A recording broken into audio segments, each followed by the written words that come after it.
Welcome back to the Colouring Zone. My name's Helena. So today I thought I would do a bit of a colouring chat, but it's a colouring chat with a twist because there's a few things that I noted down when I first started my YouTube channel, and they're ideas or things that I wish I had known before I started colouring. Yeah, before I started colouring, or things that, you know, I found out about quite quickly after getting into adult colouring. Anyway, so we'll see how it goes. This is not really very planned. I've sharpened my pencils, so I'm using Prismacolors, and I am working on a page from Rita Berman's Travel in Europe. I cannot remember whether that's the translation or not, but anyway, so the page that I've been working on is this one. So I'm just going to check that I'm in frame. And I'm going to be working on these mountains in the background, and then the boat, and then maybe the little lighthouses.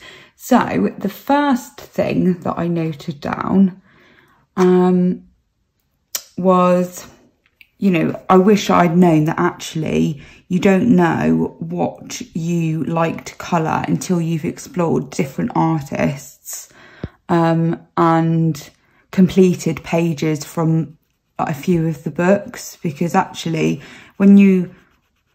I've found that when I've you know, got a blank book and I've not coloured in it, I've been really surprised by, you know, I've finished a page and I think, oh my god, actually I really like this artist. And I think sometimes you just have to throw yourself in to it and complete a few pages before you can really make that, you know, decision of whether you like it or not. So yeah, that's just something to bear in mind. And, you know, there are books that I've coloured one page in that I've given away to, like, I don't know, family, or I think I've given away some books also to charity shops. So I've sold them on, ones that I haven't coloured in. But yeah, particularly like when I first started colouring, I did feel like actually I would have been better off just going in and just doing a page before making a decision whether I liked it or not. And, you know, these flip throughs can be great and it can give you an idea of what the book's like inside, but actually there is something very different about it. So you might see it on a flip through, but then when you've got it in front of you, you feel very differently about it. It could be better than what you imagined, or not what you had in mind when you saw the flip through. So that's something else to bear in mind as well. Anyway, so the next point that I wrote down was to get inspiration from other colorists. Now, I think social media has got, you know, I think it's been quite important for me. But I know that some find that quite difficult because you're comparing your work with others. And I do remember when I first started looking on social media and I was seeing these beautiful works, and you know, it still makes me a little bit intimidated to do a certain page in a book if it's quite popular. But you know, it is really valuable looking at what other people, you know, have been doing. And, you know, we shouldn't compare ourselves to one another. And of course, we're human, so we do that. But yeah, the one note that I really wanted to bring up on this section was, yeah, don't compare yourself. When you first start out colouring, I know I would often, you know, look at these beautiful pages that colorists have done. And, you know, I'd be really surprised when it turns out that actually they've used colouring pencils, and I think, oh, I can't manage that. I can't do that. But, you know, you don't actually appreciate how long we spend on colouring these things. Now, I've got no idea how long it took me to colour this. I used all polychromos for this section. But it was many layers, and it took, you know, it takes a long time. And I think when I first started colouring, I would often look at people's work and think, I'm never going to be able to do that. You know, coloured pencils aren't for me. When actually it's because I wasn't giving it a chance, you know, so it's a long process. And of course, actually people's tastes change over time. I mean, I was always really into using pens to start with, and then I found coloured pencils, started experimenting with them, and actually, you know, you can get some really, really nice effects with just coloured pencils. And, you know, I do use, you know, gel pens and stuff, but yeah, taste obviously changes over time. So, which is partly the reason why I find it quite difficult to give things away or throw things away, because I think actually I might like it, you know, you just never know. But anyway, so there's that one. So the next one is buying books and art supplies can become a hobby in itself. And I definitely found this. It was a bit of a realisation when I've been reorganising my stuff of how much stuff I've actually got.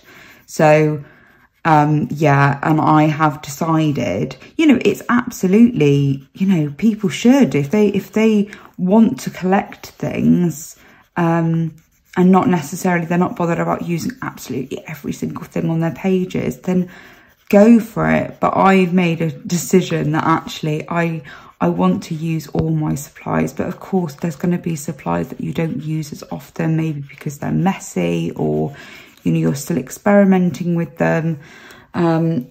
So yeah, that's one thing. So I've also written here, I wish I'd been more brave when I first started practicing using like a new medium. I have made a decision that, you know, as soon as I get a new product or like, you know, something, I will swatch it out and use it on a page. And I am trying to stick with that. And I've been quite good, actually. I have been using what I purchase. And I know, guys, that my haul videos are not as regular as what they used to, but I have been really, really careful about what I've been buying. So, you know, that has had an impact on my haul videos, because I was becoming very, very regular, you know, every month. But, you know, we've got commitments. I suppose we've got commitments, and our childcare is so expensive. So, you know, it has changed my spending habits, basically. Yeah, and obviously books. I think once you've done a picture in a book, you're more likely to pick it up again and look at that picture and want to do something else. So that's just like, you know, a little tip that I've found useful. So the next one is have fun and don't break the bank. So I've written art supplies. Don't buy art supplies until you've experienced the product. So particularly with coloured pencils, I think that's very, very true. You know, we're all different in what we like. You know, one person might think actually, you know, polychromos are hard, whereas other people think they're soft because they're used to using pencils that are harder than the polychromos. I mean, you know, it's all opinion, isn't it? So I think don't break the bank and get like a whole set of, I don't know, of polychromos. I mean, they're absolutely beautiful pencils, but yeah, don't break the bank and get all of them, because actually you might not get on with them. You might not. So, I mean, when I first got polychromos, oh my God, I could not get on with them at all. Now I love them, and I would say they're probably, you know, Prismacolors were always my favourite, and they are sort of my comfort zone, and I know the colours and I know the set very, very well. But I would say polychromos are quickly becoming my all-time favourite. So, you know, yeah, you just never know. Changes over time. I hope this isn't like too waffly, and it is of interest to some of you guys. Anyway, so the next one is, yes, so there will be an ugly part of a page where you think, oh my God, what have I done? I think this is particularly true of mixed media. So, you know, doing a base layer in watercolours or wherever it might be, I think sometimes it can be quite discouraging, thinking, oh my God, what have I done? But actually keep going with it, because 9 times out of 10, it comes out better than what you thought it would anyway. So my advice would just to be keep going. And actually, my husband will often say to me that, you know, you can't tell until all of the elements on the page are finished. And that is so true. So true. So there is that one. Getting through these quite quickly, actually. I thought this was going to be like a sort of a longer video, but we'll see. Right. So I suppose the other thing about, you know, buying big sets of pencils, I would strongly suggest getting them open stock, because it means that you can buy a few, try them out, and then make your decision from there. And then, so yeah, I've just put the stock, you know, open stock products, you know, whether it's pencils or pens or whatever it is, they're a great way of you know, of exploring what pencils you'll enjoy using. And of course, as I've said about polychromos, you know, that has changed for me. When I first got them, I was like, oh, but I did start with a smaller set and I built my way up to get a bigger set, and it was actually a Christmas present from my parents, I believe. So, you know, yeah, it took some time. So the next one is a good sharpener and surface, aka paper, is vital, which is, oh my gosh, that is so true. So I remember, you know, certain books, well, even now, certain books like certain pencils and vice versa. So that's something to think about. And I suppose really, sharpeners, I've spent so much money on sharpeners, and the one that's the sort of all-rounder I found is this one here, which I happen to have it to hand.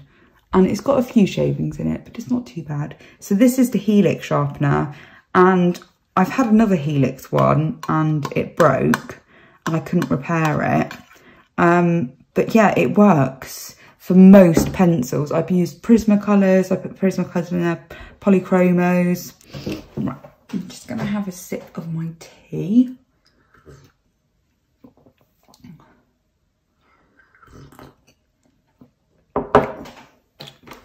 Right, I'm gonna move on to the Lighthouse book because I'm getting a bit sick of, not sick of it, but I'm getting a bit bored of the green.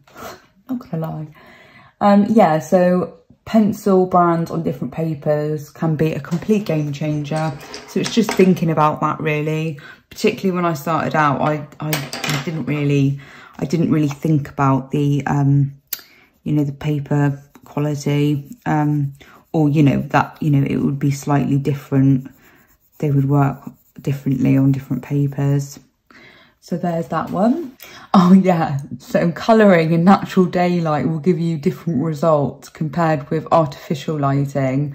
This is particularly important with skin, isn't it? I mean, you guys probably, you know, I'm sure there's a mixture of people that are more experienced colourists and people that are just starting out for, you know, subscribers on this channel. But yeah, particularly that was very evident when like I started doing skin, because I wasn't confident in, you know, the idea of doing skin at all, and I'm still not confident in it, but you know, over time I've got better. But oh my gosh, yeah, doing it in the evening, you know, skin looks brilliant. You're like, yeah, it's flawless, it's, you know, looks good. And then the following day you look at what you've done that night before and you think, oh my god, yeah, I've like missed so many patches. Yeah, so yeah, another little tip. I hope you guys are going to find this useful, interesting in some way. Let's move on to the next one. My book has closed itself. It's just typical, isn't it? Right, so the next one is, yeah, this is something that I've not been doing that much actually recently. So, you know, swatching your pencils, although it can seem really, really boring to some of us. I know some of us are quite organised and, you know, we like having things in a certain order. I don't think I fit into that category, to be honest, but there's some pages that I look back on and I think, how did I make that colour? Like, which pencils did I use? And, you know, I just think actually sometimes it is a good idea to note them down, even if you don't think you're going to use it again, because even if you never look at it again, actually it could be useful in years to come, because you might not have liked that combo or that page, and then you look back on it and think, actually no, I do really like it, and then you don't know any of the combinations. So it's just something to think about, really. I'm not really liking how this is coming out, guys, if I'm honest, but I'm just going to roll with it, because as I've said in one of my thingies, is that actually you don't know until all of the elements on the page are finished. And to be honest, because they're like sections, so this is one section, this is one section. So I was doing this like summary. This one's obviously night, and then I was going to do this one like fantasy. Anyway, that's my sort of thoughts at the moment. Next one is the colouring community. Oh my gosh, the colouring community is just brilliant. I absolutely love the community that we've created on social media, on Facebook, on here. I mean, it really has been such an amazing platform for me to, you know, interact with you guys and to get to know you a bit, make new friends. Like, it really has been a brilliant, not just as a YouTuber, because actually before I had a YouTube channel, you know, I was a subscriber to many different channels. So, yeah, and it does make me feel a bit sad, because I think there are certain YouTubers that, you know, they're no longer on YouTube anymore, and, you know, they're doing other things, and it's just like, oh. But, you know, it is just incredible, like, you know, the amount of hours that I've spent listening to someone and watching what they're doing here on, you know, on YouTube channels. It's just like, you know, they do feel like, you know, a friend. Which, you know, which is why I started my YouTube channel, because I realised that actually some people might get something out of it by me yabbering on and doing some colouring on camera. So anyway, so yeah, there is that one. And oh yeah, the last one is always use a blotter page. And do you know what, guys? I cannot, like, you know, heed my own advice, because look at this. So I didn't use a blotter page, and can you see what's happened? Where I've been pressing hard on the reverse page, you can actually see the design of this page, so the ink has transferred. And I'm still not using a blotter page, so I'm not even listening to my own advice, am I? But anyway, so yeah, there's that one. And also, dust can be a bit of a nuisance, so transfer from your fingers and stuff. I think that's particularly true when working with Prismacolors, because they do tend to smudge. But yeah, the oils on your fingers and stuff can actually leave, like, you know, almost even a blank page. So like if you do that, then actually it might be, if you've got something on your fingers, it might be really, really difficult to colour over that particular bit. So yeah, just something to consider. I've got no idea how long this video is. I think it's relatively short. Should we just carry on going? I think I might do the little, I'll do the little boat, I think, and I'm not choosing the colours, so I'm just gonna have to stop for a second and come back to you. So what I've done is I've just finished off the mountains in the background, and I've added some washi tape onto these sails, and actually it ties in quite nicely with the mountains. So I thought I would just quickly do the boat with you guys, and then I will finish this video off. Yeah, let me know if there's anything that any tips that you've got, anything that you found really useful when you first started out colouring. Are you a beginner? Have you been colouring for a while? And I think no matter how long you've been doing something, you can always learn, can't you, something new. So, you know, I'd really like to hear from you guys. Yes, so I hope you've enjoyed this video. I am just going to finish this off and then I will get this uploaded. It's Sunday today. So I did think that my scheduling would be a bit better than what it is. It's just, yeah, it's just visiting family. So we went up to Manchester for the Easter weekend, and then we travelled 5.5 hours in the opposite direction to then travel to see family in a different part of the UK. So it's been, yeah, it has been quite busy. But yes, so I think what I'm going to do is, this will be off camera. I think I'm going to get started on the one at the bottom, this here look, because I really want to make it really, really fun and vibrant. So anyway, I hope you guys have enjoyed this video. Please give me a thumbs up. Thank you for being so patient with me. Please comment, have you got any suggestions or tips that you found really, really useful when you first started colouring, or have you only just started? Let me know. And have a lovely rest of the weekend and happy colouring. Bye.